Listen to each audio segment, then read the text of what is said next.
Saudara-saudara yang kasih dalam Tuhan, tidak ada yang lebih indah kalau dibandingkan dengan kehadiran Dia dan bertemu dengan Dia. Luar biasa, indah luar biasa bersama dengan Dia. Mari kita belajar akan firman Tuhan. Kalau kita sudah mendengar akan kesaksian demi kesaksian bahwa Yesus Tuhan yang kita sembah adalah Yesus yang luar biasa, yang sungguh nyata. Tetapi banyak orang Kristen tidak mengalami. Karena apa? Karena yang diharapkan itu bukan Yesus, tetapi yang diharapkan adalah kehendak hatinya. Kalau saudara menghendaki Tuhan dan hatimu sungguh-sungguh engkau persembahkan untuk Tuhan, percayalah, pasti Allahmu akan bertindak. Ini loh saudara. Kenapa kalau kita tidak mendapatkan apa yang kita minta? Karena kita tidak sungguh-sungguh mempersembahkan hati kita untuk Dia.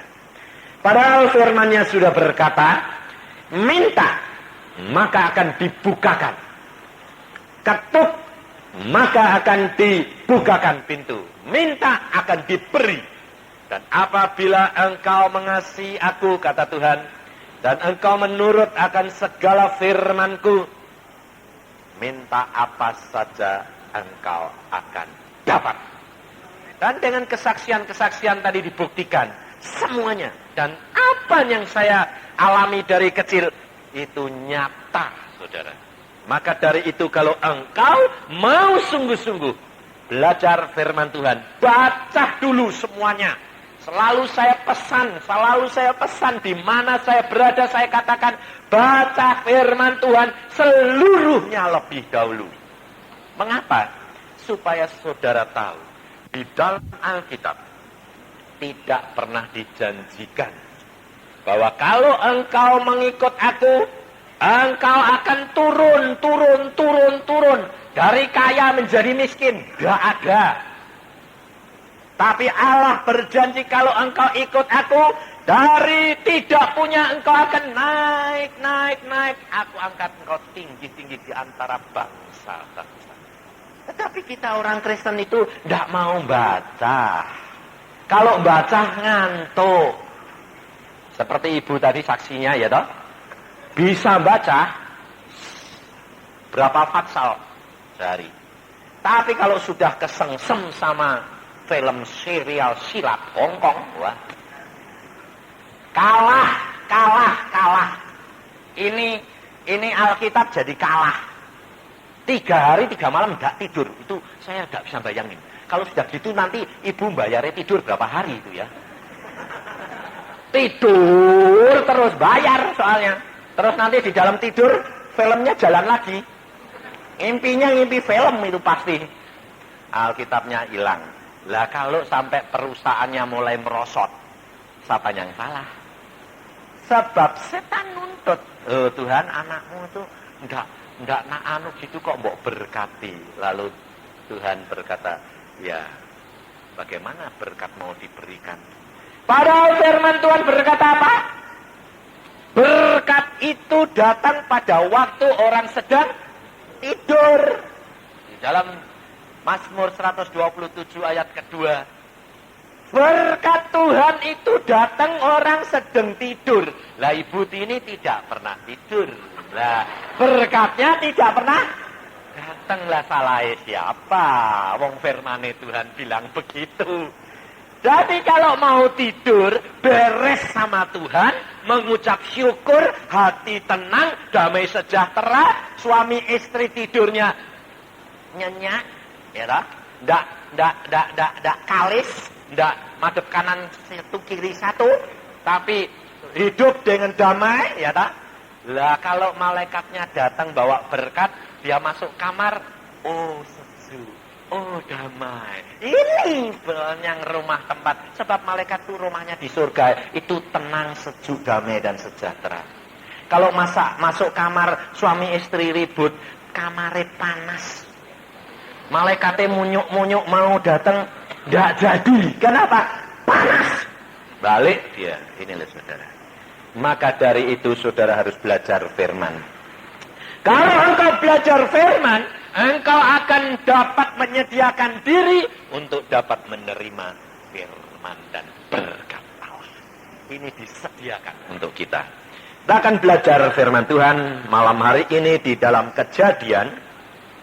Setiap kehendak, setiap keinginan harus dibayar harganya untuk mencapai keberhasilan. Ini saudara. Tetapi ada dua macam kehendak manusia dan kehendak Allah. Dua-dua harus dibayar, tetapi bayarnya berbeda. Ya, kita harus belajar kalau kita menjadi anak Tuhan dan kita mendapatkan bagian yang Tuhan sudah tetapkan dan Tuhan sudah berbicara kepada kita, maka kita harus berani bayar harga untuk mencapai kedudukan dan tingkatan itu. Tetapi tidak usah takut. Kita akan belajar di dalam Kejadian 37 ayat yang kelima. Kejadian 37 ayat kelima. Pada suatu kali bermimpilah Yusuf, lalu mimpinya itu diceritakannya kepada saudara-saudaranya, sebab itulah mereka lebih benci lagi kepadanya. Karena katanya kepada mereka, coba dengarkan mimpi yang kumimpikan itu. Tampak kita sedang di ladang mengikat berkas-berkas gandum, lalu bangkitlah berkasku dan tegak berdiri. Kemudian datanglah berkas-berkas kamu sekalian mengelilingi dan sujud menyembah kepada berkasku itu. Lalu saudara-saudaranya berkata kepadanya, apakah engkau ingin menjadi raja atas kami? Apakah engkau ingin berkuasa atas kami? Jadi makin bencilah mereka kepadanya karena mimpinya dan karena perkataannya itu. Lalu ia memimpikan pula mimpi yang lain, yang diceritakannya kepada saudara-saudaranya, katanya, aku bermimpi pula, tampak matahari, bulan, dan 11 bintang sujud menyembah kepadaku. Setelah hal itu diceritakannya kepada ayah dan saudara-saudaranya, maka ia ditegur oleh ayahnya, mimpi apa mimpimu itu? Masakan aku dan ibumu serta saudara-saudaramu sujud menyembah kepadamu sampai ke tanah?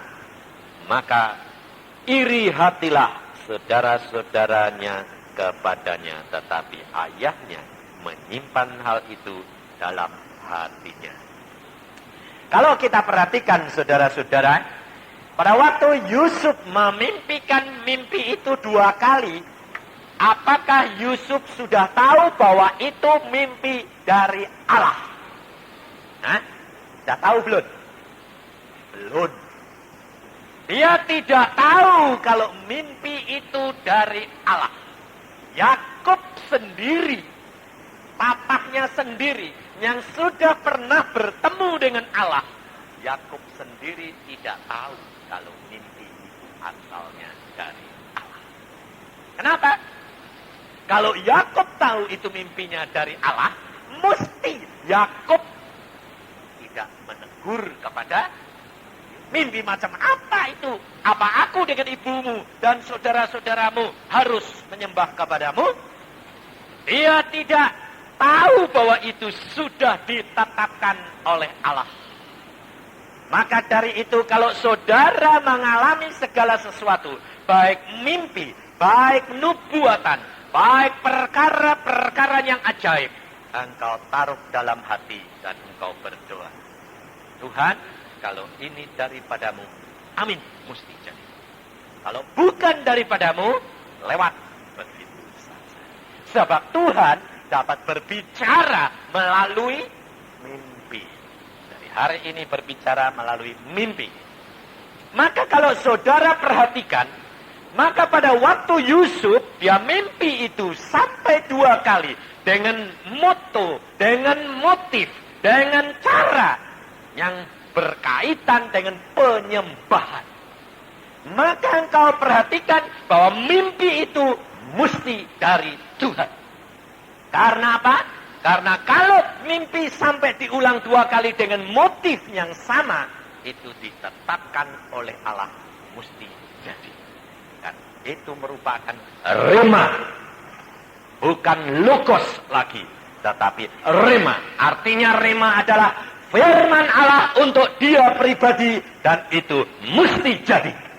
Dan setelah itu, pengalaman-pengalaman Yusuf, Allah tidak berbicara lagi perkara naik menjadi raja. Tidak. Jadi kalau saudara perhatikan, ada pelajaran yang baru, bahwa rema itu kalau rema umum, maka Allah masih berbicara, masih memberikan peringatan.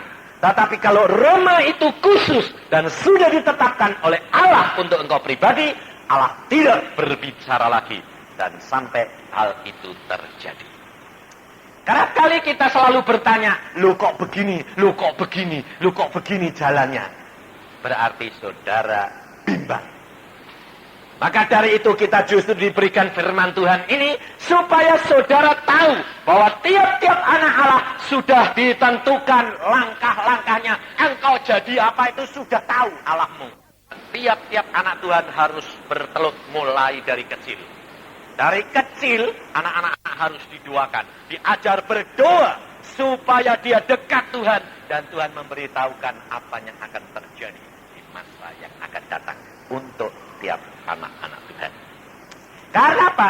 Karena Tuhan itu selalu berbicara kepada anak-anak. Mulai dari anak-anak. Ini loh. Orang tua kerap kali melupakan hal ini. Tuhan selalu berbicara dan selalu memenuhi anak-anak dengan Roh Kudus. Mulai dari dalam kandungan. Ini loh saudara. Jadi kalau hari ini ada ibu-ibu yang bunting, sudah didoakan belum anaknya? Didoakan, ada isinya ini loh Tuhan. Jamaah tiap malam suaminya, kalau suaminya anak Tuhan loh, tempelkan perutnya, lalu doakan, mintakan hikmat, segala sifat perangai ayah ibu yang tidak baik, potong dan buang. Dan digantikan dengan sifat dan perangai yang baru. Anakmu mesti menjadi anak yang luar biasa. Karena apa? Karena anak yang dibaharui dan dibentuk oleh Allah. Tuhan selalu berbicara. Yusuf pada waktu dia cerita dikasih tahu oleh Allah, dia masih muda belia. Dia diberitahu bahwa dia akan menjadi raja. Bahwa Allah sudah menetapkan memilih dia untuk diangkat tinggi-tinggi. Dan setiap anak Tuhan biasanya sudah diberitahu, saudara tahu. Maka dari itu, kalau engkau mendidik anakmu cinta Tuhan, engkau tidak rugi. Karena apa? Langkah demi langkah dituntun oleh Tuhan. Tuhan sendiri sama saya bicara terus. Sebelum saya menjadi hamba Tuhan, saya sudah dilihatkan. Tiap 3 bulan diulangi. 3 bulan diberikan, kamu sekarang di jalanmu di sini. 3 bulan kamu akan berjalan sampai di sini. Kemudian kamu akan nanti mengalami ini. Kemudian 3 bulan lagi disambung mimpi itu. Aneh enggak? Sampai saya bilang, loh, mimpi kok bisa sambung-sambungan? Tiap 3 bulan nyambung. Jadi saya sudah tahu akhirnya nanti saya gimana, sudah tahu. Maka hidup saya tidak perlu takut. Karena apa? Lah sudah lihat. Apa yang ditakuti? Saya mau ke Irian Barat, saya sudah tahu. Oh, saya nanti tugas saya pergi ke tempat yang Irian Barat jauh. Setelah itu pulang, lalu mau jadi hamba Tuhan, ketemu dipanggil-panggil setan, diberikan segala perkara. Sudah diberitahu oleh Tuhan. Dilihatkan semuanya seperti TV. Ini loh saudara.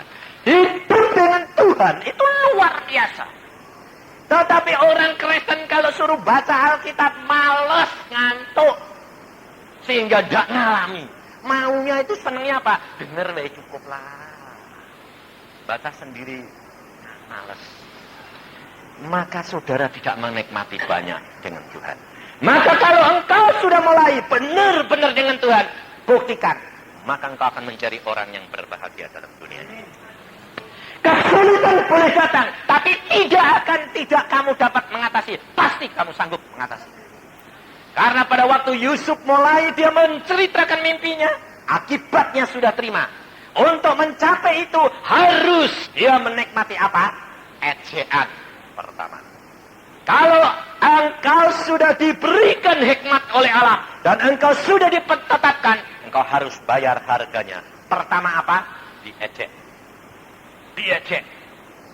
Jadi orang Kristen katanya mana? Katanya senang bahagia. Mana? Lah sedang jalan kok diejek. Dihina. Setelah diejek di kanan kiri, engkau tetap memandang kepada Yesus. Jangan mulai gerutu. Kalau sudah diejek, nanti sudah mulai bertanya, mana buktinya tidak ada. Saudara itu kerap kali apa? Tidak percaya, kurang sabar. Mintanya itu apa? Kalau Tuhan berfirman, langsung seperti sulapan gitu loh, plok, batu jadi berlian. Kalau begitu, saudara nanti tidak jadi anak Tuhan yang baik, karena maunya seperti anak manja. Kalau anak itu dimanja itu, mah minta kasih, mah minta dikasih. Jadinya kurang ajar enggak? Kurang ajar jadinya. Dan Tuhan tidak mau kalau nanti kamu masuk surga terus dibuang kayak setan. Tuhan tidak mau engkau dididik di dalam dunia ini untuk menjadi anak Tuhan yang tekun, taat, dan setia. Saya ceritakan ada seorang ibu, bapak kaya raya. Ya kaya raya, lalu sombongnya luar biasa. Biasanya kalau orang kaya itu sombong, ya. Ini di rumahnya orang kaya, saya ya ngomong terus terang, nggak peduli saya. Saya orangnya orang nggak pedulian, ya toh. Apa adanya, Tuhan suruh ngomong saya, ya toh. Kalau kena koreksi kegores, ya maafkan, lukanya balut sendiri. Ini sombongnya luar biasa. Karena apa? Kaya raya. Rasanya tidak butuh Tuhan. Karena apa? Segala diberkati. Lalu dia mulai sombong. Istrinya sebetulnya anak Tuhan.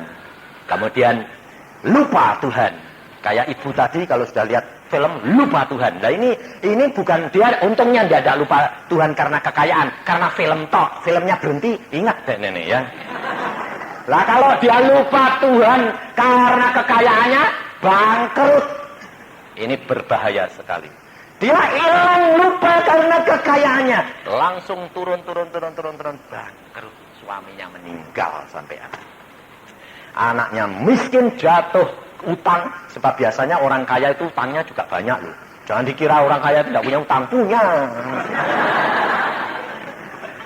Lumayan saya tidak punya utang. Jadi karena apa? Karena usahanya besar, utangnya mesti besar, betul tidak? Iya. Ya lalu semuanya dijual, akhirnya habis ludes. Dia harus hidup dengan anaknya yang masih kecil-kecil. Lalu akhirnya dia bertobat minta ampun sama Tuhan. Dia hidup di dalam satu kampung, rumah kontrakan. Hidupnya sengsara luar biasa. Luar biasa, dia harus bayar harganya. Sampai makan sudah tidak mampu. Lalu usaha tidak berhasil. Akhirnya dia berdoa pada Tuhan. Makan hanya dari hari ke hari. Dia berdoa minta ampun sungguh-sungguh. Setelah satu saat Tuhan sudah didik dia. Dan dia sungguh-sungguh sudah dilihat, sudah menjadi bertobat sungguh-sungguh.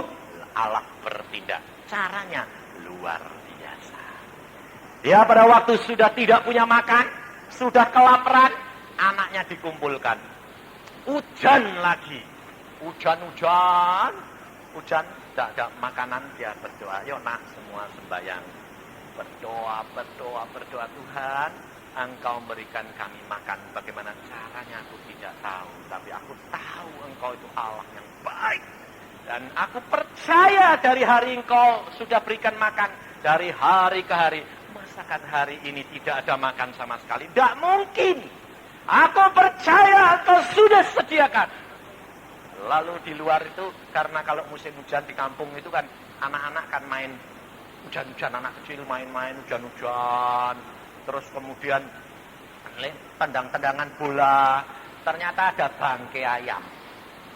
Bangkai ayam dibuat bal-balan. Pada waktu ditendang masuk jendelanya, ibu itu masuk keplok pas sembayang pikirnya ayam. Tapi bangkai. Tapi anaknya bilang, "Ma, ada ayam tapi kok bangkai, Ma?" Tapi anaknya, mamahnya bilang, "Masak air, betetin. Kalau engkau terima yang baik, harus terima yang busuk sekalipun." Lalu dibongkar ayam ini. Sama anaknya, dibongkar semuanya. Tidak jadi dimakan, saudara. Karena pada waktu dibongkar sama anaknya, dari temboloknya keluar berlian. Karena orang kaya kan punya berlian. Berliannya jatuh di jalan. Yang notol ayam. Dikasihkan anak Tuhan. Lalu anak ini lari kepada ibunya mengatakan, "Ma, ini apa?" Dia bekas orang kaya. Lihat berlian langsung tahu imitasi atau tidak. Betul enggak? Kalau saudara sama saya dilihat imitasi apa enggak? Enggak tahu. Tapi kalau orang kaya, ibu-ibu yang biasanya keker gitu. Ahli, demikian lihat. Waduh. Demikian lihat. Waduh, Tuhan luar biasa. Sudah, Nak. Ayam itu tidak usah dimakan.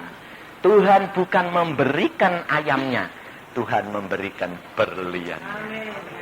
Malah siang itu dia pergi ke toko, dia jual, habis itu dia makan kenyang, dia bisa pindah keluar kota, beli rumah, semuanya Tuhan sudah sediakan.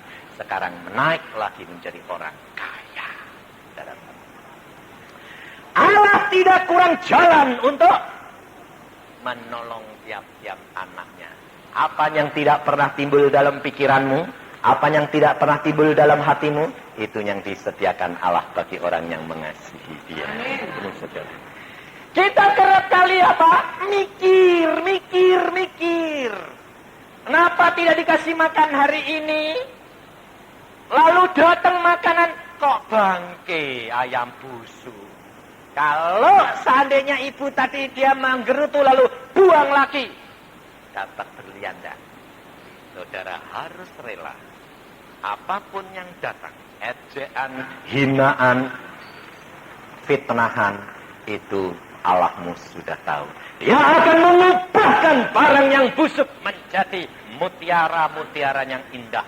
Karena Allah punya rencana. Tapi saudara harus bayar dengan kesabaran dan ketenangan. Percaya bahwa Allahmu itu adalah Allah yang hidup. Dia luar biasa. Dia dapat melakukan segala perkara dengan cara dia. Tidak usah engkau tahu jalannya bagaimana. Kalau engkau menengadah kepada dia, dia yang menggerakkan. Kalau orang tidak digerakkan, mana mungkin. Kalau anak-anak tidak digerakkan untuk bal-balan, mana mungkin. Siapa yang tahu? Kalau orang-orang tahu kalau di dalam tembolok itu ada berlian, rebutan enggak? Hah? Rebutan enggak? Coba saudara sendiri ini loh, kalau dikasih tahu ayam busuk itu loh, ada anunya. Biarpun kamu pakai Mercedes, buat cangking masuk Mercedes. Sebabnya tahu dalamnya ada berlian, harganya lebih daripada Mercedes. Busuk enggak apa-apa. Ya tak? Tapi kalau enggak tahu, barang busuk buang. Busuk sedikit saja sudah dibuang. Ini saudara. Maka kalau Yusuf dia sudah dapat rema daripada Allah, maka dia diejek oleh saudaranya, dia tidak menggerutu. Dia diejek, dia dijual ke Mesir menjadi budak belian. Dia tetap melakukan tugasnya dengan setia. Kalau dia sudah dijual lalu dia tinggal di Potifar, dia mengerjakan pekerjaan sebagai seorang pegawai, padahal dia anak orang kaya raya. Dia dapat mengutus orang memberitahu kepada Yakub, nulis surat sedikit, katakan kepada bapakku bahwa aku dijual di sini, pasti ditebus sama Yakub. Betul enggak? Tapi Yusuf tidak memberitahukan bapaknya. Mengapa? Karena dia harap kepada Allah. Dia tidak harap kepada orang tuanya. Dia tidak harap kepada manusia. Dia harap kepada Allah. Maka Allah meluruskan jalannya dan menunjukkan kepada janji yang sudah disediakan. Dia tidak mencari manusia. Dia tahu ayahnya sayang dia tahu ayahnya kaya, dia tidak mencari. Tetapi dia tetap kerjakan. Dia jadi pegawai, dia kerjakan. Akhirnya diangkat jadi kepala pegawai Potifar. Setelah mulai menduduki posisi enak, kenapa? Masih digebleng lagi oleh Tuhan. Karena posisi yang Tuhan kehendaki, raja, bukan jadi kepala rumah tangga, jadi pegawai. Anak-anak Tuhan disiapkan menjadi anak-anak raja, saudara tahu. Tidak menjadi ekor, tapi menjadi kepala-kepala. Maka Yusuf mengerjakan sungguh-sungguh. Dia diangkat tinggi-tinggi. Tapi pada saat itu istri Potifar jatuh cinta. Dan diajak Yusuf berbuat zina. Yusuf tidak mau. Akhirnya Yusuf kena fitnah. Dari kepala rumah tangga langsung dijebloskan dalam penjara. Kalau Allah mau mengangkat engkau tinggi-tinggi, kamu sudah mulai naik, engkau diturunkan lagi. Kenapa? Karena tingkatan ilmu belum yang ke Allah kehendak. Kamu harus rela, engkau harus tunduk apa yang menjadi rencana Allah. Dan Yusuf tidak pernah mendengar lagi suara Allah. Tidak mendengar lagi, dapat mimpi lagi. Tidak. Yusuf melakukan pekerjaannya. Dia dijebloskan dalam penjara. Di dalam penjara dia jalani 2 tahun lamanya. Untuk mencapai ke tingkatan yang Tuhan sudah sediakan, dia harus bayar. 1, melalui ejaan. Melalui fitnahan. Melalui penderitaan. Tetapi bukan penderitaan itu selalu terus-menerus sampai mati. Tetapi hanya sementara. Untuk mencapai kedudukan yang tinggi. Pada waktu Yusuf di dalam penjara, coba kalau saudara pikirkan. Penjara zaman dulu orang budak belian masuk penjara. Tidak ada kesempatan untuk keluar. Tidak ada kesempatan untuk bisa keluar. Sebab penjaranya seumur hidup. Untuk budak belian. Saudara tahu. Maka pada waktu itu kalau Yusuf tidak pandangannya kepada Allah, maka semangatnya di jiwanya menjadi depresi dan frustrasi. Akhirnya menjadi gila. Tetapi Yusuf pandangannya kepada Tuhan. Orang tidak pernah memikirkan kalau dari dalam penjara langsung jadi raja. Mana mungkin? Mustahil. Tetapi Allah mungkin melakukan segala perkara itu. Karena Allah kita adalah Allah yang luar biasa. Maka pada waktu dia di dalam penjara, Yusuf mengerjakan dengan setia. Ini loh saudara. Kalau engkau menjadi orang Kristen, apa yang sedang engkau jalani sekarang, lakukan dengan setia. Kalau engkau menjadi pegawai, lakukan dengan setia. Kalau engkau menjadi majikan, lakukan dengan setia. Karena engkau bekerja untuk Tuhan, bukan untuk dirimu sendiri. Kalau engkau melakukan dengan setia, maka Allah akan melihat, sudah waktunya. Dan Allah punya ukuran sendiri.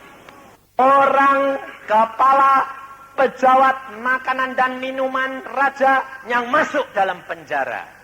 Caranya Tuhan luar biasa. Raja mengirim orang masuk penjara karena apa? Karena salah makan dan minum.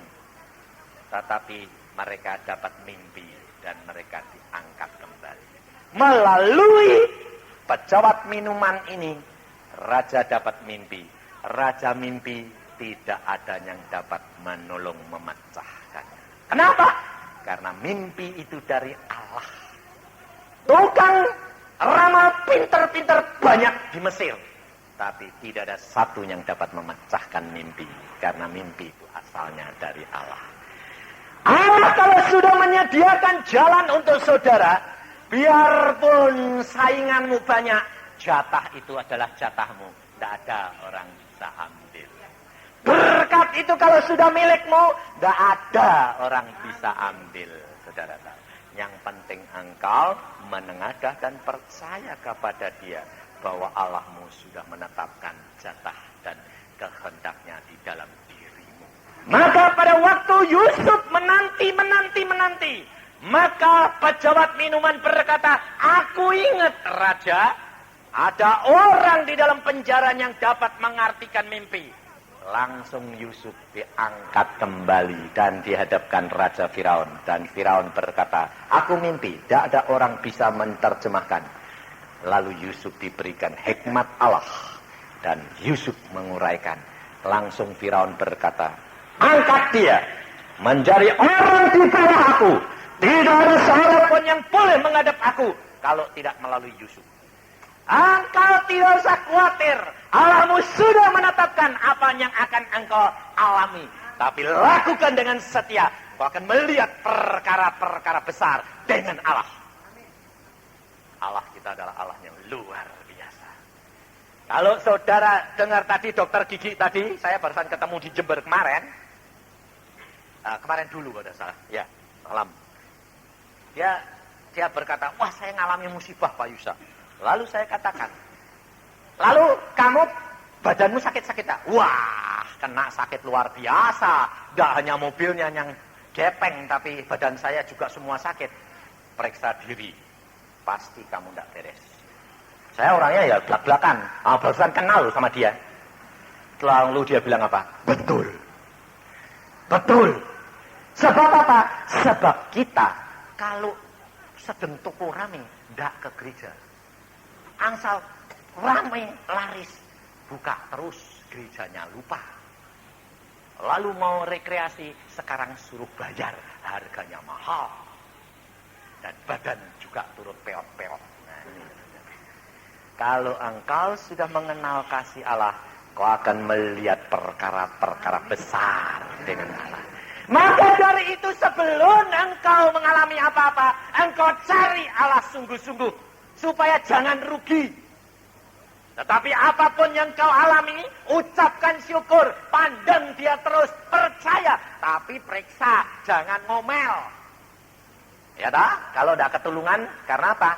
Gerutu, ngomel, lalu saling tunjuk, suamiku sing salah, suami bilang istriku sing salah. Nah itu, jadi hakim pinter, ya toh. Kalau enggak nanti kalau sudah gitu, bapak ibunya ribut, anaknya jadi sasaran. Kita harus menjaga diri untuk supaya menikmati janji Allah. Di dalam Alkitab ada 3.000 lebih janjinya Allah. Saudara yang tahu janjinya Allah berapa biji coba? Ayo, 3.000 lebih janji daripada Allah. Kalau engkau hidup dengan dia, engkau bisa klaim. Ada apa-apa? Tuhan, engkau janji lo. Janjiku apa? Ini. Genapi dia. Kamu mau nagih? Tidak tahu. Tuhan kau janji. Janji apa? Tidak tahu. Lah ya Tuhannya tanya, lagi itu kok nagih janji? Wong tidak tahu kok nagih janji. Baca. Maka dari itu engkau akan melihat perkara-perkara yang ajaib dengan Allah. Hari demi hari. Baik kesehatan, baik ekonomi, baik kedamaian rumah tangga, semuanya itu milik anak-anak Tuhan. Sebab Allah itu kasih. Dia tidak menghendaki percidraan, dia tidak menghendaki pertengkaran, dia tidak menghendaki sakit penyakit, dia tidak menghendaki penderitaan. Dia menghendaki untuk anak-anaknya hidup dalam kebahagiaan bersama dengan dia. Ini loh saudara. Kalau kau bangun, suami istri, anak-anakmu akan bahagia. Orang lain akan bingung lihat kamu. Dan kalau sudah bingung tanya, apa rahasianya? Tinggal bercerita. Yesus kuncinya segala-galanya bagi dunia. Maka dari itu, malam hari ini, engkau harus periksa diri kita masing-masing. Kalau aku sedang diproses, aku harus bayar harganya. Tapi aku mau mengucap syukur Tuhan, karena aku tahu kedudukan engkau sedang sediakan bagiku. Ada tanya Anda dulu. Kalau ada yang mau tanya, tanya loh. Kalau tidak ada ya beneran. Boleh. Nah, dia bilang masalah definisi hamba Tuhan. Definisi hamba Tuhan itu adalah cuma ada satu. Apa? Orang yang sudah merasa mau melayani Tuhan. Itu hamba Tuhan. Pengusaha hamba Tuhan bisa. Guru hamba Tuhan bisa. ibu rumah tangga pun hamba Tuhan. Sebab yang dinamakan hamba Tuhan, hamba itu melakukan kehendak tuannya. Ya toh? Hah? Orang yang melakukan kehendak tuan itu hamba toh? Nah, sekarang jadi kamu guru musik melakukan kehendak Tuhan enggak? Karena kamu diberi talenta musik. Iya, hamba Tuhan. Nah, kalau kamu tidak melakukan dengan baik, kamu salah. Bertanggung jawab sama Tuhan. Semua nanti dituntut. Setiap karunia kelebihan Anda, semua nanti dituntut oleh Tuhan. Kelemahanmu kamu harus atasi, kelebihanmu harus engkau pakai untuk kemuliaan Tuhan. Setiap saudara punya kelebihan. Contohnya kesehatan saja. Umur tua kayak Pak Tuwek ini 84 ini. Pak Lewi ini 84 masih kuat. Dan dia kalau mau sih umur sampai berapa enggak tahu tuh. Ya kepengennya sih umur sampai Tuhan datang katanya. Kalau saya bilang ya silahkan. Tapi Alkitab berkata lebih dari 70 adalah penderitaan. Tidak mau saya. Makanya dia juga operasi mata. Kenapa? Lah wis toh, memang ya lemah toh. Ada kataraknya ya toh, otomatis. Terus gaya pikirmu merosot enggak? Kekuatanmu merosot enggak? Ngapain pusing-pusing? Di surga lebih enak. Di sini lihat susah terus. Ya. Hamba Tuhan adalah semua yang melakukan kehendak Tuhan. Ada yang mau tanya lagi? Ya. Oh, dia bilang itu kan ada tingkat-tingkat nanti di sana. Nah, tingkat-tingkat di surga hanya bisa diraih selama kamu di dalam. Sebab Alkitab berkata, apa yang terikat di dunia terikat di surga. Jadi kalau kamu selama di dunia, umpamanya kamu punya jatah tingkat 4, umpama lo ya. Terus kamu di dunia ini lalai mengerjakan, kamu bisanya cuma tingkat 1, tingkat 2. Terus nanti masuk sana, loh aku kok tingkat 2. Bisa naik enggak? Tidak bisa. Kamu hanya bisa meraih jatahmu di dunia. Kalau saudara bisa menggenapi target, itu sudah luar biasa. Jadi Tuhan itu hebat. Kasihnya sama. Jadi setiap orang ini ditarget menurut kemampuannya sendiri-sendiri. Anugerah dan karya dan karunianya. Jadi kalau saudara bisa tingkat 4, itu maksimal saudara bisa ambil. Kalau saudara bisa tingkat 2, itu maksimal yang saudara bisa ambil. Berdasarkan yang sebab seperti Tuhan berkata, ada yang dikasih 1, ada yang kasih 2, ada yang kasih 5, 10. Itu menurut ukurannya sendiri-sendiri. Nah, saya dapat bonus. Waktu saya umur 60 selesai, Tuhan berkata, kamu bisa menyelesaikan targetmu dengan baik. Lalu saya tanya, aku enggak ngerjain apa-apa. Aku cuma engkau perintah lakukan. Mengapa kamu bisa mencapai target dengan tepat? Ya, tak ngerti aku bilang itu. Karena kalau aku perintahkan, kamu melakukannya dengan segenap hati, segenap kepikiran, jiwa, dan segenap kekuatan. Itu yang Tuhan. Sehingga kamu dapat menyelesaikan targetmu tepat pada waktunya. Enak saudara, saya kepengen pulang, Tuhan bilang masuk 2 puasa seminggu sendiri, ya masuk. Terus Tuhan tunjukin, diuji, ada ujian lagi, Tuhan bilang lulus, kamu sekarang dapat bonus, naik 1 tingkat lagi. Itu anugerah saudara. Pada waktu saya dibawa masuk ke tingkat itu, saya sampai tanya sama malaikat, loh malaikat, di sini ruangannya bagusnya gini kok, gedenya kayak gini kok, enggak ada orangnya cuma berapa orang ini. Beberapa gelintir. Malaikat yang ngomong gini, tidak banyak orang yang bisa masuk ke tingkat ini. Oh cuma sedikit, hanya sedikit di seluruh dunia. Jadi tidak, artinya tidak kamu jadi hamba Tuhan terkenal, jemaatmu ribuan, tidak jaminan saudara. Saya dikasih lihat saudara, hamba Tuhan Indonesia loh, yang terkenal jemaatnya puluhan ribu. Tuhan bilang apa? yang dikumpulkan di apa? Tuh lihat tuh apa? Semangka. Loh, semangka Tuhan. Nah, tuh lihat tuh. Gedongnya gede, besar. Kelihatannya orangnya ribuan tuh ya. Tuh lihat tuh. Orang-orangnya jadi tumpukan semangka. Loh, kok jadi semangka Tuhan? Iya, hanya menyegerkan orang. Semangka itu kan nyegerin tuh. Hah? Tapi enggak ngenyangin, enggak bermanfaat apa-apa. Cuma seger. Wah. Kalau kebanyakan bikin kembung. Nah, kamu ini mau ngumpul ke di surga itu ngumpul ke apa? Hah? Permata, emas, perak, kayu, jerami, semangka. Ini tergantung saudara dan saya. Jangan lihat hamba Tuhan. Hamba Tuhan susah masuk surga. Pendeta terutama. Penginjil. Susah. Makanya saya bilang, Tuhan aku kalau tidak mau jamin aku tidak mau jadi hambamu. Sebab apa saudara? Saya lihat hamba-hamba Tuhan yang dulu, yang buku di Amerika itu hebat-hebat. Semua jatuh di akhirnya. Saudara enggak banyak ngerti. Saya tanya, Tuhan ini kan hebat Tuhan. Kamu tahu akhirnya? Temu. Biografi dia jatuh. Mesti jatuhnya 3.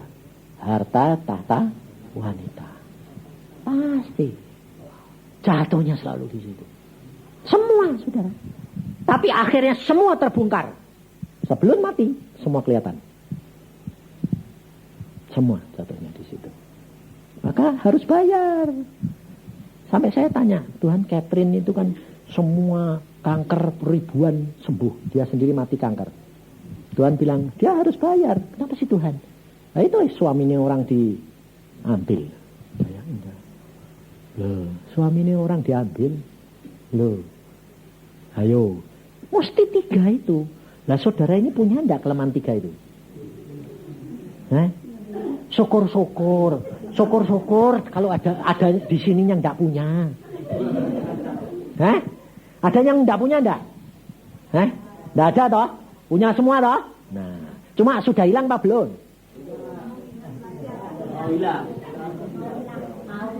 Mau diusahakan supaya hilang, tapi belum. Wong saya sendiri ya belum hilang kok. Jangan dikira saya sudah sempurna.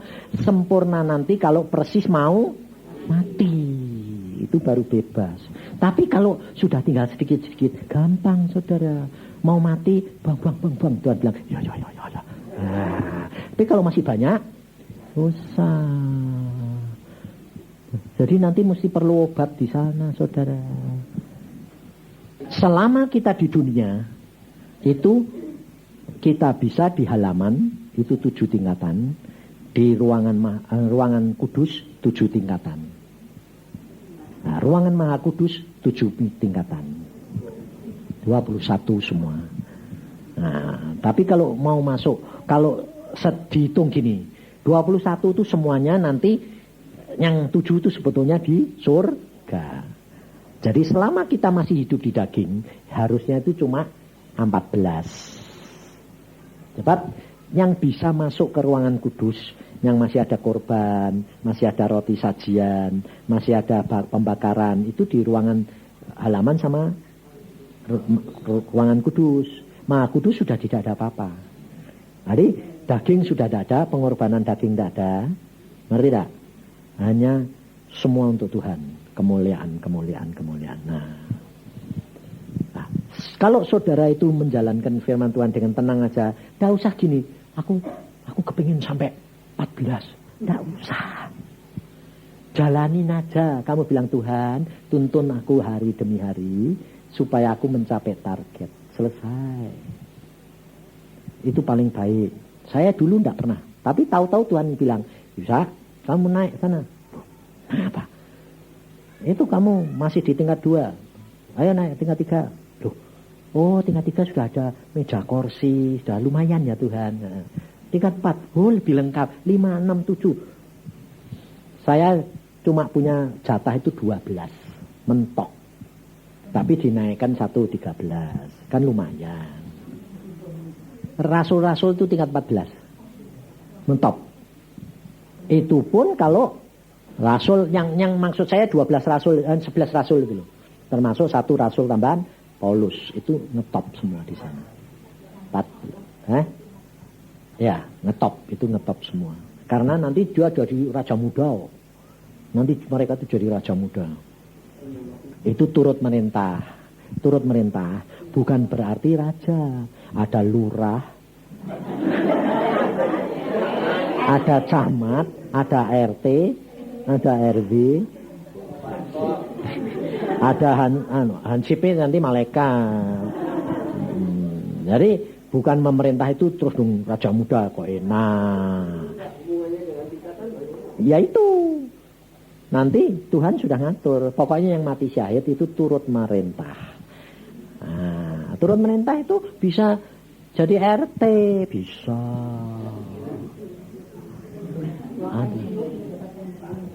Ya. Dia tanya begini.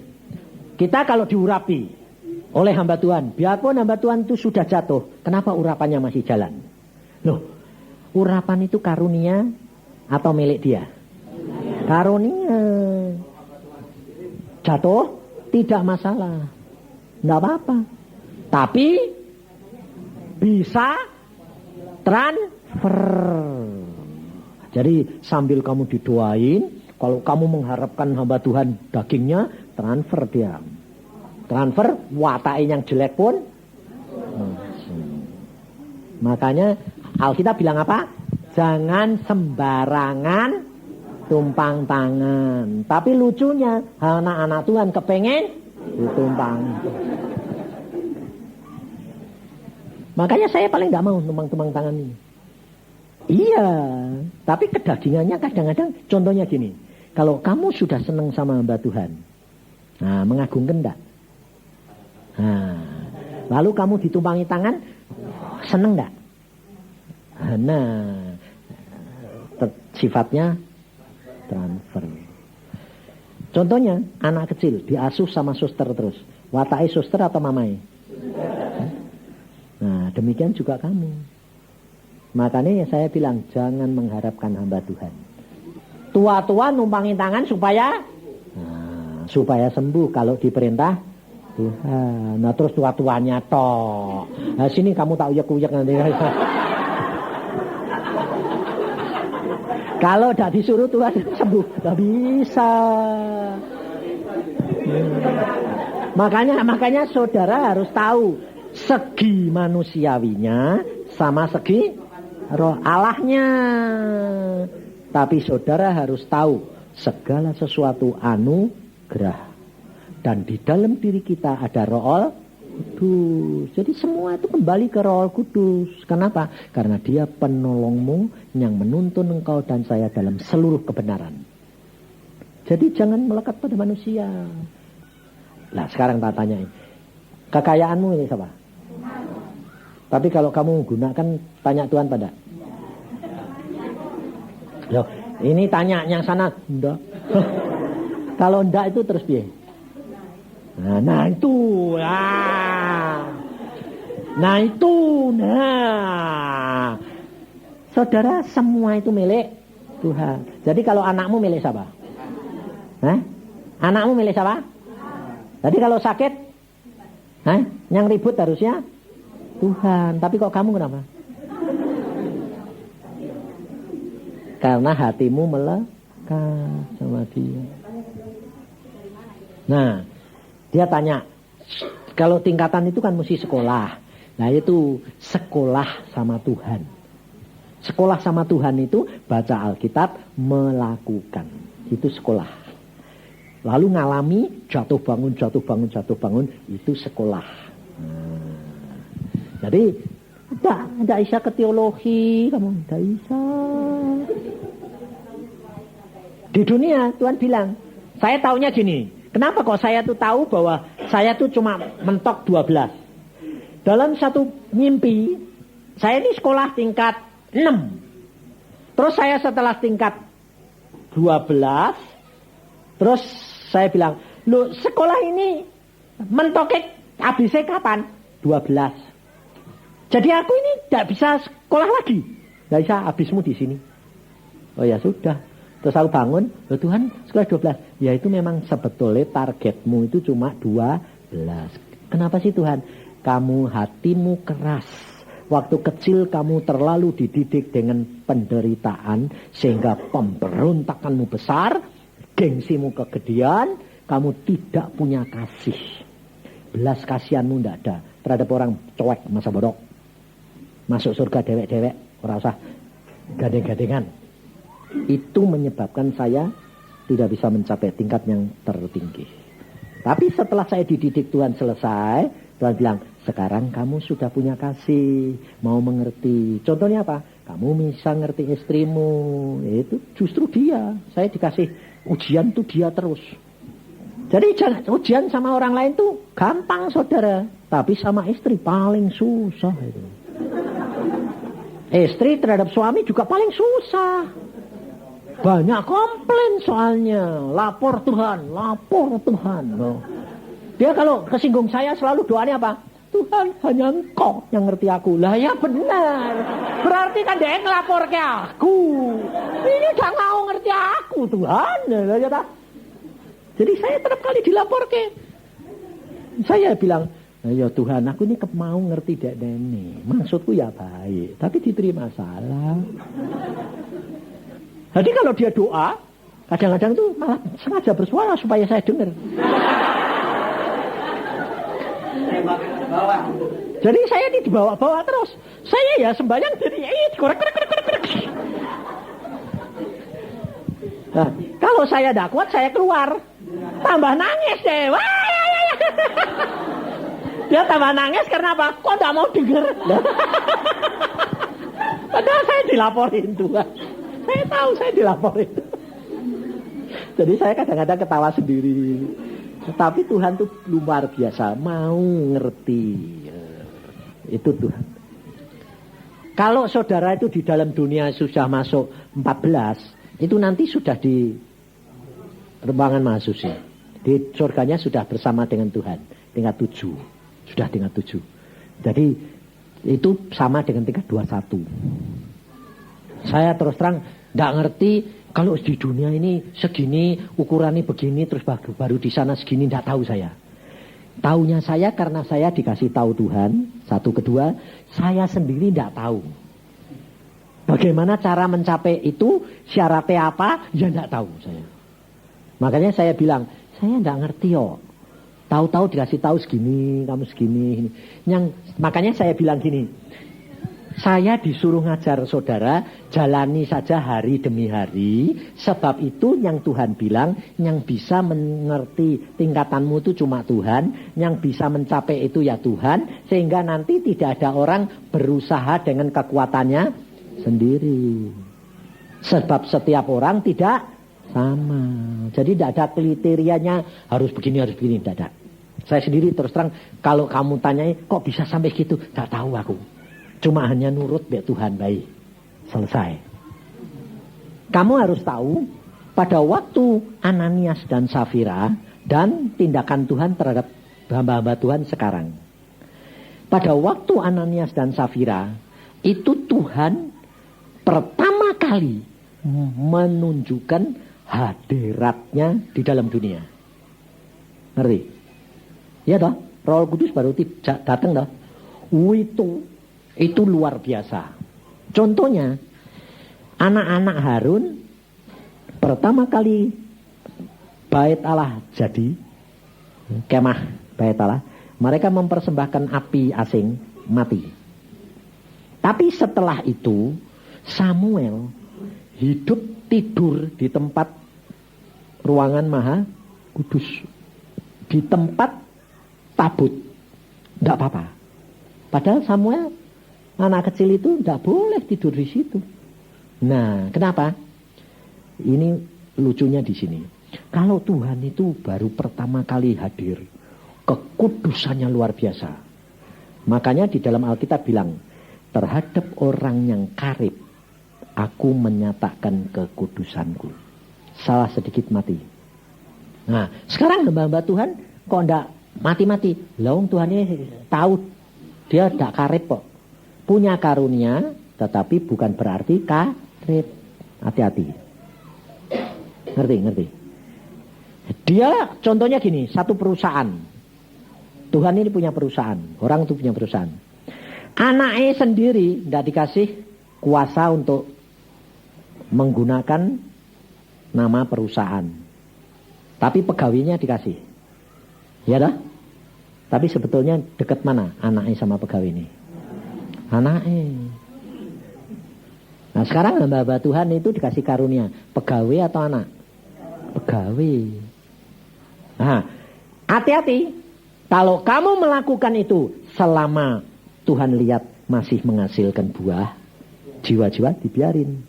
Makanya saya bilang hati-hati, Tuhan tuh suka memanfaatkan. Ada tadi tentang doa dan urapan. Jadi kan ada hamba Tuhan yang diurapi dan tidak ya, tapi kalau berbuat yang itu dari mana membuat? Seperti tadi waktu kita transfer mendoakan orang, tapi Tuhan masih pakai karunia. Kan ada hamba Tuhan yang bicara di urapi, kemudian urapan dan hamba Tuhan yang tidak ada urapan dari bisa dibedakan. Beda. Kalau hamba Tuhan berbicara yang diurapi itu insidental. Sewaktu kamu bicara ada urapan. Sama yang tidak ada urapan ada bedanya. Beda lah. Tapi bukan berarti lalu hamba Tuhan itu kudus bersih. Tidak. Karena Tuhan mau mengurapi karena Tuhan butuh untuk jemaat. Makanya saudara harus tahu, urapan itu bukan untuk pribadi kamu. Tapi itu untuk orang lain. Pekerjaan Tuhan. Makanya saya bilang, hamba-hamba Tuhan yang punya urapan, tapi dia sendiri tidak menikmati, itu rugi besar. Nah? Ya, sama. Makanya itu saya bilang, saya dulu waktu dipanggil, saya bilang, saya tidak mau kalau engkau tidak jamin. Lalu Tuhan bilang, aku jamin. Apa yang kamu lakukan, aku yang melakukan. Tapi satu syarat, Tuhan bilang, nurut, ya. Udah, jadi saya makanya saya kalau ditanya, Pak, kok bisa gini-gini? Bukan saya, itu urusannya Tuhan. Jadi saya tidak pernah pusing. Jadi saya makanya kalau melakukan apa-apa, saya tidak pernah mengharapkan balasan. Kenapa? Bukan saya, Tuhan. Satu. Kedua, kalau saya melayani orang, saya tidak pernah gini. Wah lumayan nanti kalau berhasil dikasih saya. Dah, sebabnya apa? Dikasih kalau Tuhan bilang, itu milik siapa? Milikmu. Kasih ke orang. Ya tak kasih ke. Aku ya tak dapat apa-apa. Sama aja. Jadi lebih baik aku tidak usah ngarep-ngarep. Kalau sudah ada orang ngasih, Tuhan ini milik siapa? Kantongi. Nah, lumayan. Daripada ngarep malah tak dapat. Makanya aku orangnya tidak peduli. Makanya saya melayani orang kaya, orang miskin. Masa bodoh saya. Saya termasuk orang yang galak. Terutama sama orang kaya. Benar saya kalau ngomong orang kaya susah masuk surga, ngurusi kamu lebih baik ngurusi orang yang gampang masuk surga. Benar, saya galak saudara. Tapi kenyataan mau selamat ya selamat. Kalau yang tidak mau ya biar marah-marah, tidak apa-apa. Bayangin, bankir gede sakit. Saya ditelepon, Pak tolong layani bapakku. Kenapa? Sakit Pak. Tapi bapakku ini alergi sama pendeta. Kenapa? Sebab selalu Pak, orang yang datang mendoakan dia itu selalu minta bantuan. Jadi Pak Yusak jangan bilang kalau Pak Yusak itu hamba Tuhan. Jadi diatur supaya, aku bilang panggil orang lain, jangan panggil saya. Loh kenapa Pak? Saya mau bicara kalau Tuhan mau. Kalau enggak. Jangan batasi, saya bilang. Ya sudah Pak. Oke. Kamu tidak boleh batasi dan turut omong. Direktur bank. Saya datang. Bapak. Pak, Anda sekarang umur berapa? 71. Kamu tahu tidak sebentar lagi kamu mati. Kalau pendeta kan tidak ngomong gitu. Selalu kan, Pak, gini-gini halus toh. Sebabnya apa? Amplop. Itu diusir, aku malah gini. Pak, kamu tahu enggak, sebentar lagi kamu mati, masuk neraka kamu. Saya sudah dibawa Tuhan ke surga. Kalau kamu mau bertobat, surga bagianmu. Kalau tidak, neraka. Pilih. Gak ada kesempatan buat kamu, tahu enggak? Kalau mati sekarang mati yo, aku bilang gitu. Nangis dia bilang, ini siapa sih kok ngomongnya kok? Kamu percaya enggak kalau saya sudah lihat surga? Sungguh, aku bisa cerita. Kamu mau? Iya. Mau bertobat? Mau. Tobat. Saya bilang, bertobat, ngucap syukur, dengar dibacakan firman, waktumu tidak lama. 3 bulan kemudian dibawa ke Singapura, mati. Tapi mati, istrinya dapat penglihatan, diterima Tuhan Yesus. Dia seneng ketawa. Lumayan toh?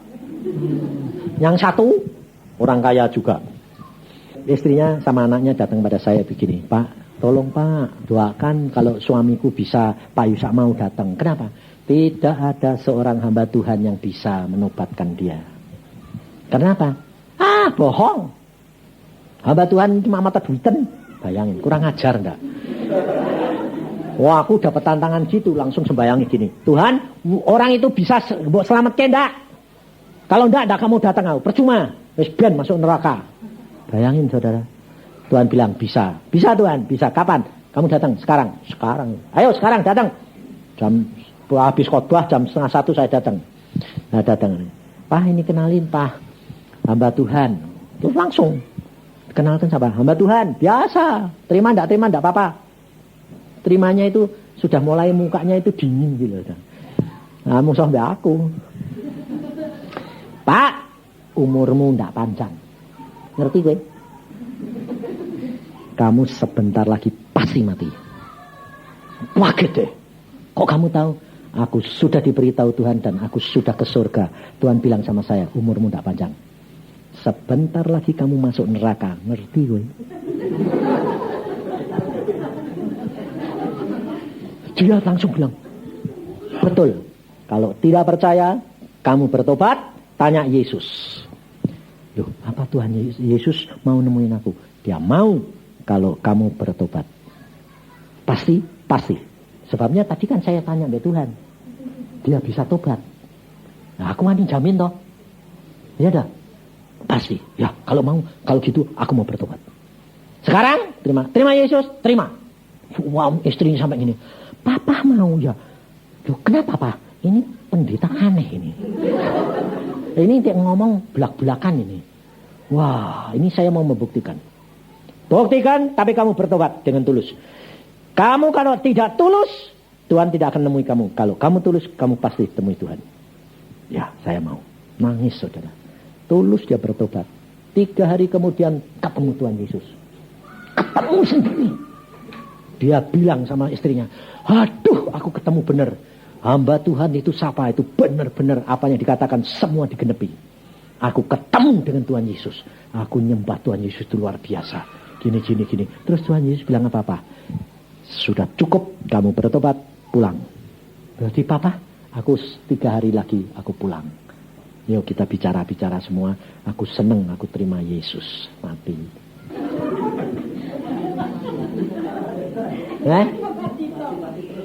Ya mati-mati terus.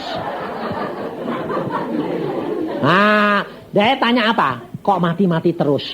Kepengennya itu pikirannya manusia. Saya karepmu. Nah, ini loh saudara. Kita kerap kali kalau corok berdoa untuk orang nyembuhi orang gampang, enak.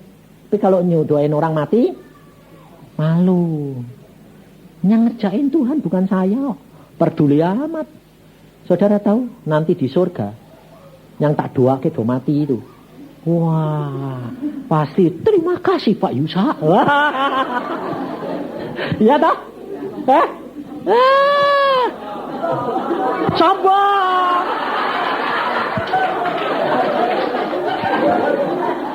Saudara, itu bukan sombong.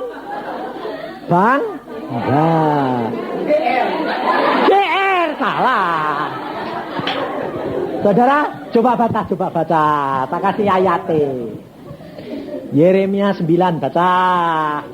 Saya juga pernah diomongi orang persis sama Isa ngomong tadi. Lalu saya komplain sama Tuhan, Tuhan aku sombong Tuhan. Baca Yeremia 9 ayat 24. Saya senengnya apa? Saya melakukan setelah Tuhan jamin. Ayo coba baca. Tetapi siapa, ayat 23 dulu saja. Beginilah firman Tuhan. Janganlah orang bijaksana bermegah karena bijaksananya. Janganlah orang kuat bermegah karena kekuatannya. Janganlah orang kaya bermegah karena kekayaannya. Tetapi siapa yang mau bermegah, baiklah bermegah karena yang berikut.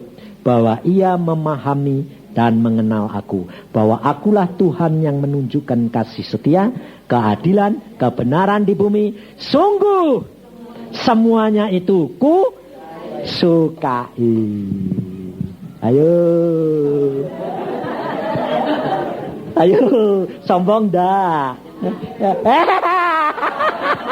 Untungnya yang nilai dia, bukan Tuhan ngerti saudara? Boleh bangga karena mengenal Tuhan. Tuhan ngomong dulu, saya sampaikan.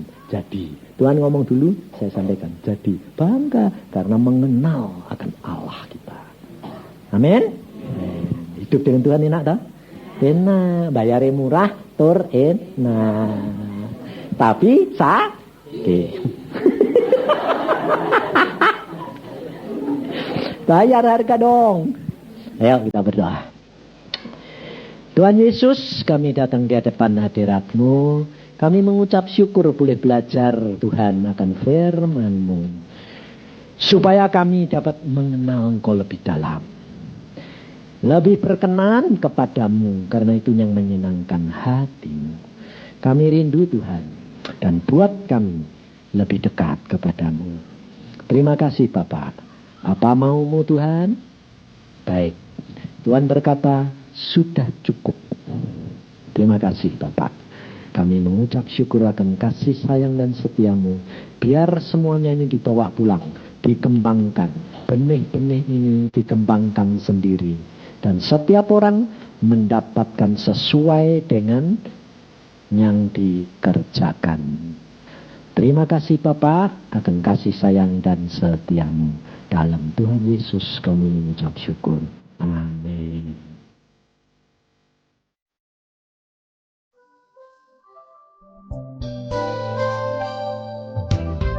Anda diberkati dengan pemberitaan firman Tuhan. Dapatkan kaset, VCD, CD, MP3, dan buku-buku rohani dari hamba-hamba Tuhan, Evangelis Yusak Cipto, Pendeta Petrus Agung, Evangelis Iin Cipto, dan hamba-hamba Tuhan lainnya. Tersedia juga banner dan alat-alat tarian lainnya.